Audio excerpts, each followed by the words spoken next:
আসসালামু আলাইকুম। আপনারা দেখছেন একটা আমি গাছের নিচে দাঁড়িয়ে আছি। সেই গাছ থেকে আমি পেরেওছি, আমার হাতে রয়েছে। এই যে দেখেন, গাছ থেকে পাড়া দুটো ফল পেরেছি। এটাকে বলছে কাজু। এই নিচেটা কাজু, আর এটা কাজুর যেটা উপরে থাকে সেই ফলটা। এটা পাকলে খেতে হয়, আর এটা একটা প্রসেসের মাধ্যমে কাজুটাকে বার করা হয়। কেউ বলছে ভেজে, কেউ পুড়িয়ে। আমরা এইমাত্র পুড়িয়ে খেলাম, দারুণ টেস্টি। দুরকম টেস্টি পেলাম। একটা হচ্ছে কাজুর টেস্ট, তার সাথে যে পোড়ানো।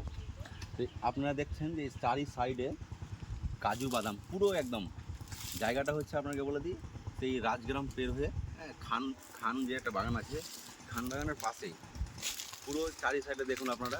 বাগানটা আপনাকে দেখাতে বলবো, বেশ সুন্দর। আর এই গাছটাকে আমি দেখাতে বলবো। আমি গাছে যে ফলটা ধরে আছে, আমি দেখাচ্ছি, এখন দেখাচ্ছি। এই যে একটা ছোট্ট একটা ফল এখানে দেখতে পাচ্ছেন আপনারা, এটা একটা দেখেন।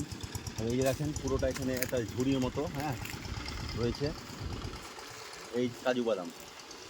আমরা কাজু বাদাম দোকানে কিনে খেয়েছি, খুব টেস্টি। এটার নামটা শুনে একটা আলাদা ভাবতাম, কিন্তু এটাকে বলছে, উপরের অংশটাকে বলছে ফল, আর নিচেটা বিছন। বিছন মানে আমরা যেটা বিচি বলি। তো এই হচ্ছে ব্যাপার। তা আমরা সাধারণত কাজু বাদাম খাই, একটা বীজ কিনে খাই আর কি। এই দেখছেন, এদিকে আমি আসতে বলবো। আমি এই দুটো নিয়েছি অ্যাকচুয়ালি বাড়ি নিয়ে যাওয়ার জন্য। কেমন লাগে দেখবো। এগুলো সবই কাজু বাগান। নিচে নিচে দেখাতে বলবো। নিচে সেই পাথর পাথর আছে, আর তার সাথে সাথে মাটিও আছে। বেশ ভালো লাগছে। আমরা দু বন্ধু ঘুরতে এসেছি, ওয়াসিম আর আমি। দু বন্ধুতে ঘুরছি, এবার ভালোই লাগছে।